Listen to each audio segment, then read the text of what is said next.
नमस्कार विद्यार्थी मित्रांनो, तुमच्या सर्वांचं स्वागत आहे रॉकस्टार विराट पवार या आपल्या यूट्यूब चॅनलवर। विद्यार्थी मित्रांनो, या व्हिडिओमध्ये आपण द हाऊस बिल्डर ही जे आपलं टॉपिक आहे याच्यावर आधारित चिटचॅट सेक्शन आणि एक्सप्लेनेशन या दोन्ही गोष्टीबद्दलची माहिती घेणार आहोत। पहा, हा टॉपिक जो आहे आपल्याला अत्यंत महत्त्वपूर्ण असा आहे। यामधून आपल्याला बऱ्याचशा गोष्टी शिकायला मिळणार आहेत। So let's get start. Now see the warming up session, that is chit chat section. Now we are going to solve the chit chat section. Chit chat section मध्ये काय असतं, मी काहीतरी प्रश्न विचारणार तुम्हाला आणि तुम्ही त्या प्रश्नांची उत्तरे कमेंट बॉक्स मध्ये द्यायचे। तिथे व्हिडिओ पॉज करायचा आणि स्वतःची उत्तरे स्वतः कमेंट बॉक्स मध्ये देण्याचा प्रयत्न करायचा आहे। See make groups and discuss the following, म्हणजेच तुम्हाला एक ग्रुप बनवायचा आहे आणि ते आपण डिस्कस करायचे, जे की आपण स्कूलमध्ये अगदी छान पद्धतीने करू शकतो। कसे तर बघा, फर्स्ट क्वेश्चन आहे what is retirement from occupation. तर रिटायरमेंट म्हणजे काय, निवृत्त होणे। ठीक आहे, तुम्ही वहीमध्ये लिहून काढा किंवा कमेंट बॉक्समध्ये लिहा जर तुम्ही ऐकलंय तर। रिटायरमेंट मीन्स निवृत्त होणे। तर रिटायरमेंटचा प्लॅन म्हणजे काय म्हणतात की आपण एखाद्या ऑक्युपेशनमधून केव्हा रिटायर होतो। रिटायरमेंट म्हणजेच काय, तर यामध्ये you stop doing your job और वर्क ETC बिकॉज, कारण काय असू शकतो रिटायर होण्याचं, because you have reached at a particular age, म्हणजेच तुम्ही थोडंसं वयस्क झाल्यानंतर रिटायर होणार ना। Okay, now next when do people retire, लोक कधी रिटायर होतात, मग कोणत्या वयामध्ये रिटायर होतात। पीपल, तुम्हाला इथंच प्रश्नाचं उत्तर तयार करता येतं, काही नाही। इथे बघा, when do people retire, people generally, लगेच इथलंच घ्यायचं आपण, retire at the age of 60, एवढं सोपं उत्तर आहे। Okay, next, for what reason do people have retire from their occupation, तर काय कारण असेल बुवा, कारण हे लोक रिटायरमेंट का घेत असतील, कारण काय, तर आपण कारण सांगू शकतो। असं तुम्ही इथलंच वाक्य घ्यायचं, काही मनाने जास्त म्हणजे प्रयत्न करायची तुम्हाला गरज नाही, पण थोडंसं तुम्हाला लॉजिक वापरायचंय। पीपल हॅव टू रिटायर, खूप सोपं आहे, कारण बऱ्याच जणांना वाटतं की इंग्रजी अवघड आहे, पण काहीच अवघड नाही, उलट इंग्रजी एवढा सोपा विषय कोणताच नाही आहे। फ्रॉम देअर ऑक्युपेशन बिकॉज, बघा इथूनच मी घेतलं की नाही, बिकॉज ऑफ सम रिझन्स। मग ते कोणते कोणते रिझन आहेत, like first old age, second health problem, third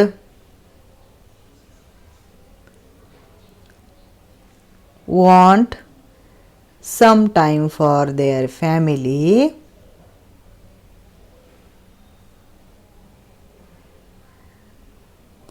अशा पद्धतीचे वेगवेगळे रिझन्स असतात, त्यामुळे ते रिटायर होतात। Okay, next question, how do people spend their time after retirement, जे की आपण आत्ताच म्हटलं तसं। मग इथे तुम्हाला कसं बनवायचं आहे, people spend their time after retirement, people असंच तुम्ही हे लिहायचं, आफ्टर रिटायरमेंट इन करा पुढे, इन नंबर 1 तुम्ही लिहू शकता,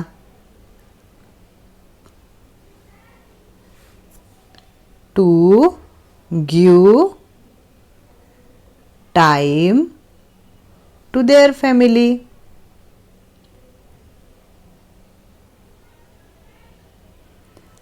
and okay, some people want to enjoy, म्हणजेच त्यांना त्यांच्या काही अतृप्त अशा इच्छा ज्या राहिल्यात, देअर इनकम्प्लीट हॉबीज म्हणजे त्यांच्या ज्या हॉबीज कंप्लीट झाल्या नाही जॉब करताना त्या कंप्लीट करण्यासाठी ते रिटायर होतात लाईक दिस. तर अशा पद्धतीने उत्तरं तुम्हाला द्यायला हवीत. नाव next, discuss and match the professional involved in a construction with their work and do. तर तुम्हाला इथे काय केलं, दोन प्रकारात हे म्हणजे जोड्या लावा दिलाय. इकडे तुम्हाला प्रोफेशन दिलंय आणि त्याचं काम कोणतं आहे ते शोधायचं आहे. Okay, first is architect. आर्किटेक्टचं काय असतं काम बरं? Make wooden framework of doors or windows? No. इथे काय म्हटलंय, beautifies the inside of home? No, कारण ते कोणाचं काम असतं beautifies the inside of home? It is interior decorator. So इथं आपलं बी येईल. ओके, इथं आपण काही जे आपल्याला लक्षात आलं की जोडून द्यायचं. त्यानंतर कार्पेंटर काय काम करतो माहिती आहे आपल्याला? कार्पेंटरचं काम असतं yes make wooden framework of door and Windows. तर इथं आपल्याला कार्पेंटर दिलंय, तर इथं आपण लावू शकतो ही जोडी. खूप सोपं आहे, फक्त तुम्हाला विचार करायचा आहे. देन डज द फ्लोरिंग किंवा समजा plans and designs the structure. Okay, तर आर्किटेक्टचं जो काम असतं तो काय करतो? Plans and designs the structure. So एचं पहिल्याचं ऑप्शन डी हे उत्तर येईल. ओके, नाव पुढचं काय म्हणतं, ensure structures will be strong and stable. तर स्ट्रॉंग आणि स्टेबल स्ट्रक्चर इन्शुअर करण्याचं काम कोणी करतं? तर ते करतात इंजिनियर. सो आपला दोन जो इंजिनियर आहे त्याचं ऑप्शन ई हे येईल. त्यानंतर बिल्डिंग कॉन्ट्रॅक्टर काय करत असतात बरं? बिल्डिंग कॉन्ट्रॅक्टर विचार करा, तुम्हाला लक्षात येईल. बिल्डिंग कॉन्ट्रॅक्टर हे सुपरविजन करत असतात. कन्स्ट्रक्शन एम्प्लॉईज, वर्कर्स, प्रोफेशनल्स यांना काम देत असतात हे कॉन्ट्रॅक्टर. सो ह्याचं आन्सर जी येईल. त्यानंतर आपल्याला पाचवा बघायचं, कारण मॅसून हा आपला आहे जो की आपल्याला इथे धड्यामध्ये सुद्धा दिलेला आहे. तर तो आहे builds wall, roofs, ETC and plasters. त्याला आपण मॅसून असं म्हणतो, म्हणून याचं उत्तर एफ येईल. आता फक्त आपलं टायलर राहिलाय 6th, आणि मग कोणतं राहिलं इथून पण तुम्ही पाहू शकता. जसं की ABDEGF सगळं झालंय, फक्त C राहिलाय, डज द फ्लोरिंग. तर तुम्ही इथे हे पण करून घेऊ शकता की आपलं रिचेक पण होऊ शकतं की जो राहिलेला आहे तो त्याचाच आहे का. तर तिथे तुम्हाला लगेचच रिचेक तुमचं होऊन जातं. तर टायलर मीन्स टायलरचं काय काम असतं? तर डज द फ्लोरिंग, म्हणून टायलर म्हणजे जो फरशा बसवणारे व्यक्ती असतात ना त्यांना म्हटलं जातं. तर अशा पद्धतीने आपण किती इंटरेस्टिंगली आणि कमी वेळामध्ये ही जोड्या लावल्यात. खूप सोपं आहे. Just you have to listen carefully and do the proper activities with the proper guidance and concentration. Okay, now see. A word can be broken up into units of pronunciation, each having one vowel sound with or without consonant sounds around it. Each such unit is called as syllable. म्हणजे काय, तर जे शब्दामध्ये एक vowel असतो उच्चारामध्ये त्याला आपण syllable असं म्हणतो. इथे तुम्हाला त्याची डेफिनेशन सुद्धा मिळेल. A syllable is a single unbroken sound of a spoken or written word. Syllable usually contain a vowel and accompany a consonant. Sometimes syllables are referred to the beats of a spoken language. तर त्याचे जे beats आहेत spoken लँग्वेजचे तर त्याच्यावर आधारित syllable हे बनवत असतात. शक्यतो शब्दातील स्पेलिंगवर नसतं तर त्या उच्चारावर असतं ते शक्यतो. ठीक आहे. नाव सी. इथे तुम्हाला काही एक्झाम्पल्स दिलेत, तिथून तुम्हाला ही सिलॅबलची जी कन्सेप्ट आहे अगदी छान पद्धतीने समजून जाईल. कसे बघा, इथे तुम्हाला लक्षात येईल. To, go, will, see, ETC have just one syllable. यांना फक्त एक सिलॅबल आहे जो की ओ असा उच्चार आहे. To, got, will, see, ETC. आता सी मध्ये सुद्धा सी, इथे पण ई असा जो उच्चार आहे हा कशामध्ये येतो? वॉवेल्समध्ये येतो. दॅट्स वाय हे सगळे वन सिलॅबल असलेले आहेत. आणि विलमध्ये पण ई असा उच्चार येतो. आता बघा फादर, तर इथे बघा दोन सिलॅबल येतात, कारण इथे पण उच्चारामध्ये फा अ आणि अ परत एकदा उच्चार असे दोन आहेत, म्हणून हे 2 सिलॅबल आहेत. इथे पण मॅसून, बिल्डर इथे पण 2 आहेत, म्हणून हे 2 सिलॅबल आहेत. 3 सिलॅबल कसे असतात बघा, इंजिनियर, कारपेंटर, कन्स्ट्रक्शन.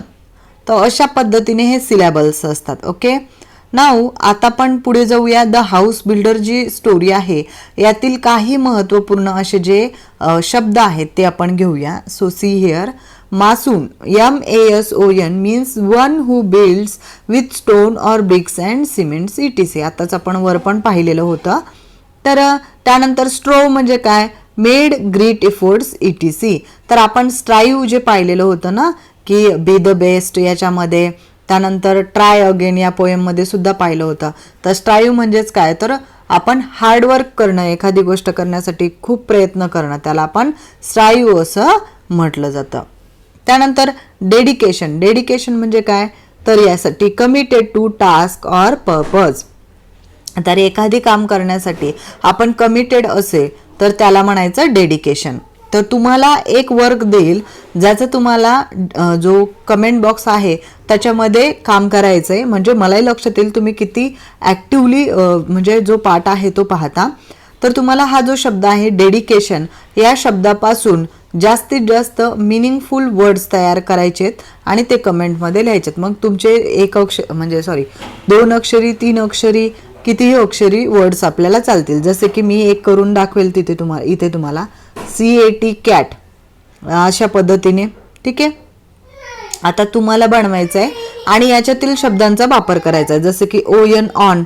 ठीक आहे, आणि बनवा सगळ्या जणांनी.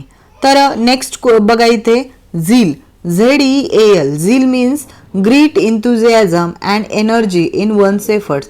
तर झील आपण कशाला म्हणतो, great enthusiasm and energy in one's efforts, याला आपण झील असं म्हणतो.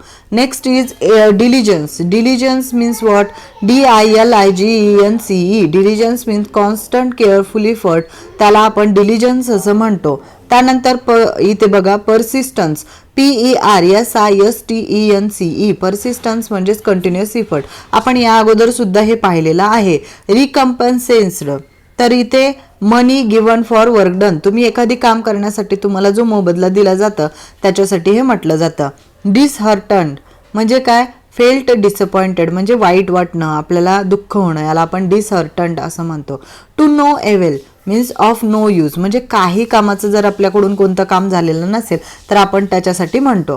रिलक्टन्स. रिलक्टन्स मीन्स अनविलिंगनेस, म्हणजेच आपल्याला एखादी काम करण्यासाठी इच्छा नसेल तर त्याला आपण रिलक्टन्स असं म्हणत असतो. अजून काही वर्ड्स घेऊया जे की आपल्याला ह्या पाठामध्ये माहीत असणं फार गरजेचं आहे. Legal, LEGAL. Legal means connected to law, म्हणजे जो लॉ आहे किंवा नियम आहे त्याच्याशी कनेक्टेड असणं, याला आपण लीगल असं म्हणतो. त्यानंतर बीमिंग, BEAMING. बीमिंग म्हणजे स्माइलिंग विथ ग्रेट जॉय, म्हणजेच खूप खुशीने म्हणजे आपण एक स्माइल करतो ना त्याला म्हणायचं beaming, smiling with great Joy. तर अशा पद्धतीने आपण जो आपल्याला याच्यातील हार्ड वर्ड्स जे आहेत द हाऊस बिल्डर या पाठातील आपण पाहिले. आता आपण हा जो पाठ आहे म्हणजेच द हाऊस बिल्डर याविषयी थोडीशी माहिती घेऊया, जेणेकरून यातील महत्त्वपूर्ण मुद्दे तुम्हाला लक्षात येतील. So let's see the house builder. This is a story of mason. ही एक स्टोरी आहे, कोणाची आहे, मॅसूनची आहे, जो की घर बांधण्याचं काम करीत असतो. त्या व्यक्तीला मॅसून असं म्हटलं जातं. आताच आपण पाहिलेलं आहे. Who worked for a building contractor. तर तो एका कॉन्ट्रॅक्टरसाठी काम करायचा. The mason always strove to do work to perfection. तर हा जो व्यक्ती आहे तो त्याचं काम इतकं चांगल्या पद्धतीने प्रयत्न करायचा करण्याचा की खूप मन लावून तो काम करीत असायचा. As soon as house had been designed by the architect and details finalized by the engineer, the contractor would send for the mason and leave the responsibility of building the house to him. तर जसं एखादी घर बांधायचं construction fix होतं engineer कडून आणि त्या कॉन्ट्रॅक्टरचं त्यांचं जेव्हा फिक्स व्हायचा तेव्हा ते पूर्ण रिस्पॉन्सिबिलिटी जी होती ना ती घराची ती पूर्ण त्या मॅसूनवर सोपवून द्यायचे. पुढं काय झालं, the mason would then without wasting any time start to do his work. तर हा जो मॅसून आहे तो कुठलाही म्हणजे त्याचा वेळ न वाया जाऊ देता तो लगेचच ते जे काम आहे ते चांगलं करण्यासाठी प्रयत्न करायला चालू करायचा. पुढे काय झालं, he would take great interest in his work of building and do it with full dedication. तर तो मग काय करायचं की त्याचं जे वर्क आहे ते खूप मन लावून करायचा आणि पूर्ण डेडिकेशनच्या सोबत म्हणजे पूर्ण प्रयत्नांती तो ते काम करायचा. He made sure that he used the best construction material. तो विचार करायचा जे काही आपण याच्या घर बांधण्यासाठी वापरणार ते चांगल्या क्वालिटीचं चांगल्या दर्जाचं असलं पाहिजे, हाय क्वालिटीचं असलं पाहिजे. The measurements of the wall, doorways, arch etc were perfect and he gave an excellent and appealing finish to whatever he build. तर तो जे काही बांधकाम करायचा त्यानं काय करायचं की असं विचार करायचा की हे कसं परफेक्ट करू शकतो, मॅक्झिमम क्वालिटेड मटेरियल वापरणं, चांगली क्वालिटी देणं आणि याच्यासाठी फिनिशिंग वगैरे हे सगळं परफेक्ट होईल याच्यासाठी तो प्रयत्नशील राहायचा. Then the owners of new house build would be more than satisfied with the construction. म्हणजे घराचे ओनर्स आहेत आणि मग ते काय करायचे घर बांधणं वगैरे तर ते काय करायचे सॅटिस्फाईड राहायचे कन्स्ट्रक्शन वरून, त्यांच्या खूप चांगलं कन्स्ट्रक्शन असायचं त्यामुळे ते खूप खुश राहायचे. त्यामुळे काय जायचं because of the zeal, diligence, loyalty and persistence that he displayed in his work, the mason was great demand and fetched good business to his contractor. तर तो इतका मन लावून काम करायचा त्या कामामुळे काय व्हायचं की जो कॉन्ट्रॅक्टर आहे त्याला खूप सारे बिझनेस मिळायचा, घर बांधण्यासाठीचे खूप सारे ऑर्डर्स मिळायचे. Subsequently the contractor recompensed the mason handsomely with a very good salary. He could meet the needs of his family sufficiently without any scarcity. तर हा जो त्याचा कॉन्ट्रॅक्टर होता तो पण खूप चांगल्या मनाचा व्यक्ती होता, कारण बरेच वेळेस असं होतं की काम करणारा व्यक्ती खूप मन लावून काम करतो पण त्याला तितकासा मोबदला दिला जात नाही. मग त्यावेळेस काय केलं जातं इथे बघा, subsequently the contractor recompensed the mason handsomely with a very good salary. He could meet the needs of his family sufficiently without any स्कॅरसिटी.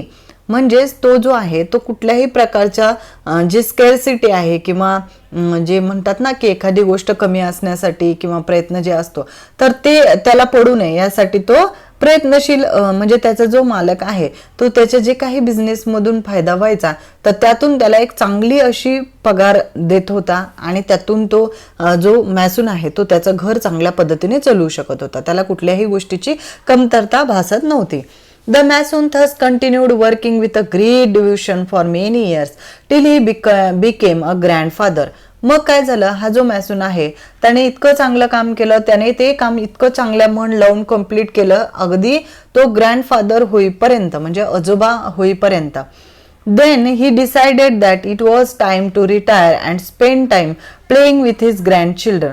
मग त्याने काय विचार केला, डिसाईड केलं की आपण आता रिटायर झालं पाहिजे आणि आपण थोडंसं वेळ आपल्या जे मुलं आहेत ग्रँडचिल्ड्रन्स आहेत म्हणजेच नातू आहेत तर त्यांच्याबरोबर नातू नातवी यांच्याबरोबर वेळ द्यावा असा त्याचा विचार झाला. Being a firm-minded person, he informed his contractor of his decision to retire from house building. तर त्याच्या डोक्यामध्ये ही म्हणजे जी गोष्ट होती ती खूप स्ट्रॉंगली बसलेली होती आणि त्यामुळे त्याने काय केलं की त्याच्या कॉन्ट्रॅक्टरला ही संबंधित माहिती पाठवली की मला आता हाऊस बिल्डिंग जे आहे त्याच्यातून मला रिटायरमेंट हवी आहे. The contractor was very disheartened to lose such an excellent workman and urged the mason to continue his job. तर आता इतका चांगला हा काम करणारा व्यक्ती होता तर हा जो व्यक्ती आहे तो आपल्या जॉब मधून जाऊ नये याच्यासाठी ते काय करायचे लोक. The contractor was very disheartened to lose such an excellent workman and urged the mason to continue his job but to no avail. तर ते काय झालं की त्याने विचार केला की हे खूप म्हणजे हे काम होईल असं जर काम केलं आपण, एक्सलंट वर्कमॅन जो आहे आपला काम करणारा हा इतका चांगला कुशल कामगार आहे तो जर गेला तर मग आपल्याला म्हणजे आपलं पुढचे हे जे काम आहेत तर ते आपल्यासाठी चांगलं नाहीये. त्यामुळे तो काय करायचा त्याला थोडंसं वाईट वाटलं कॉन्ट्रॅक्टरला. मग पुढे काय झालं, the mason had made up his mind and refused to carry on. तर हा जो आहे मॅसून, घर बांधकाम करणारा, त्याने पूर्ण फिक्स केलेलं होतं की आता मी मात्र कोणत्याही परिस्थितीत काम करणार नाही आहे. Finally the contractor convinced. मग पुढे काय झालं, कॉन्ट्रॅक्टरनं काय केलं, convinced the mason to build one last house on a beautiful and convenient site. तर त्याने काय कन्व्हिन्स केलं कोणाला, मॅसूनला, की एक लास्ट घर तू बांध एक कन्व्हिनियंट साईटवर ॲज अ स्पेशल फेवर, कृपया माझ्यासाठी. The mason agreed to do so with great reluctance, not too happy either. तर आता मात्र जो मासून होता त्याला वाटलं की आता मला नाही करायचंय हे घर बांधकाम करण्याचं काम, पण तो खूप म्हणजे हा जो आता कॉन्ट्रॅक्टर आहे तो आपल्याला सोडण्यासाठी काय करणार, तर त्याच्यासाठी हे आपण शेवटचं घर कसं तरी याला बांधून देऊ असं त्याच्या थोडंसं मनामध्ये येतं, कारण त्याला तेवढी इच्छाच नसते ते बांधण्यासाठी. आणि मग तो ठीक आहे म्हणून तिथे ॲग्री करतो. The construction started. It was a most beautiful designed house to be built at a sought after location. तर ते कसं होतं की कन्स्ट्रक्शन जे होतं तर ते खूप चांगल्या पद्धतीचं, खूप चांगल्या ठिकाणी ते जागा होती असं सांगितलेलं आहे. However, the mason could not put his mind and heart in his work. आता मात्र काय झालं की हा जो बांधकाम करणारा गवंडी आहे त्याचं मन मात्र इथे तेवढं रमलेलं नव्हतं आणि त्यामुळे तो तेवढं मन लावून काम करत नव्हता. He did his work very रफली and carelessly without interest or dedication. Even the building material used was of low quality, but he did not care. He simply wanted to complete the job in haste and finally retire. तर काय झालं की त्याने जे घरातील अगोदर जसं तो कन्स्ट्रक्शन करण्यासाठी विचार करायचा, कसं करू काय नाही, हाय क्वालिटीचं सगळं मटेरियल वापरायचा, जितकं जास्त जमेल तेवढं बेस्ट त्याचं डेकोरेशन फिनिशिंग क्वालिटेड करण्याचा प्रयत्न करायचा. पण आता मात्र त्याचं असं झालं की आता हे कसं तरी आपण काम संपू आणि आपल्याला एकदाच फायनली रिटायर होण्यासाठी आपल्याला बरं पडेल. The house was ready earlier than expected. म्हणजेच त्याने जो टाइम जो वाटलं होतं की जो तो आणि त्याचा जो कॉन्ट्रॅक्टर आहे त्याचा जो टायमिंग होतं ठरवलेलं त्याच्या अगोदरच ह्याचा कम्प्लीट झालेलं होतं हे घर बांधून. व्हेरी रफली made structures, weak walls, poor finish and did not look as good at all as designed. जसं डिझाईन केलेलं होतं तसं तर बिलकुलच दिसत नव्हतं, कारण त्याचं कन्स्ट्रक्शन पुअर होतं, मटेरियल पुअर वापरलेलं होतं, रफली स्ट्रक्चर होतं आणि खूप खराब अशी फिनिशिंग होती. The mason did not care. He informed the contractor that the house was ready and he was waiting to hand over its keys to him. मग पुढं काय झालं, जो मॅसून आहे त्याने केअर केली नाही आणि त्याने काय केलं, इन्फॉर्म केलं कोणाला, कॉन्ट्रॅक्टरला, that the house was ready, जे घर आहे तो बांधून झालंय, and he was waiting to hand over its keys to him. तर तो वाट पाहू लागला की या घराची ज्या चाव्या आहेत त्या बिल्डरला, कॉन्ट्रॅक्टरला देऊन आपलं काम कंप्लीट करून द्यावं असं त्याची इच्छा होती. The contractor arrived at the site. He had a file of legal documents in his hand. तर जो कॉन्ट्रॅक्टर आहे तो त्या साईटवर आला आणि त्याच्या हातामध्ये एक लिगल डॉक्युमेंटची फाईल होती. The mason handed over new house keys to him. त्या मॅसूननं काय केलं की जो नवीन घराचे ज्या चाव्या आहेत तो त्या कॉन्ट्रॅक्टरच्या हातात दिल्या. But the contractor did not step forward to enter the house to see it. तर तो जो कॉन्ट्रॅक्टर आहे तो ते घर पाहण्यासाठी घरामध्ये आला नाही. Instead with a broad smile he handed over the file along with the house keys to the mason and said, beaming happy tone. तर काय झालं की त्याने त्याला चावी देण्याची ऑफर केली मॅसूनने, पण जो कॉन्ट्रॅक्टर आहे त्याने ती चावी न घेता एक मोठी अशी स्माइल केली आणि त्याच्याकडे बघत तो त्याला म्हणाला, these are the ownership documents of this new house in your name. The house is yours. I had planned is a gift for you. आता मग तो जो कॉन्ट्रॅक्टर आहे तो त्याला म्हणतो की हे जे डॉक्युमेंट्स आहेत तुझे या घरासाठीचे लीगल डॉक्युमेंट्स आहेत आणि हे जे घर आहे मी तुला गिफ्ट करतोय, मी हे तुला गिफ्ट करण्यासाठीच प्लॅन केलेला होता आणि म्हणूनच मी तुला हे शेवटचं घर बांध असं मी तुला म्हटलो. आता तुम्हाला कळालेलं असेल की हे जे घर होतं जो की कॉन्ट्रॅक्टर जो ऑफर केला कोणाला, मॅसूनला, हे त्याच्या स्वतःसाठी असलेलं घर होतं आणि त्यामुळे ते घर जर त्याने खूप चांगल्या पद्धतीने बांधलं असतं तर ॲक्च्युली ते घर त्याच्या स्वतःसाठीच त्याला बांधण्यात आलेलं होतं आणि त्याची पूर्ण म्हणजे जी इतक्या दिवसाचं जे त्याचं एक्सपिरियन्स आहे, त्याची क्वालिटी आहे आणि त्याचं जे काम करण्याचं डेडिकेशन आहे ते शेवटच्या वेळी त्याने अगदी बाजूला केल्यामुळे त्याला थोडक्यात म्हणतात ना की त्याने न मन लावून काम केल्यामुळे त्याला हे जे घर होतं व्यवस्थित डिझाईन न केलेलं, वेल स्ट्रक्चर नसलेलं, स्वतःला ॲक्सेप्ट त्याला करावं लागलं. तर अशा पद्धतीने आपण ही अत्यंत महत्त्वपूर्ण अशी जी स्टोरी आहे द हाऊस बिल्डर याचा अभ्यास केला. यानंतर आपण याच्या पुढील भागामध्ये इंग्लिश वर्कशॉप, द हाऊस बिल्डरचा इंग्लिश वर्कशॉप कंप्लीट करूया, जेणेकरून तुम्हाला यावरचे प्रश्न सोडवताना मदत होईल. धन्यवाद.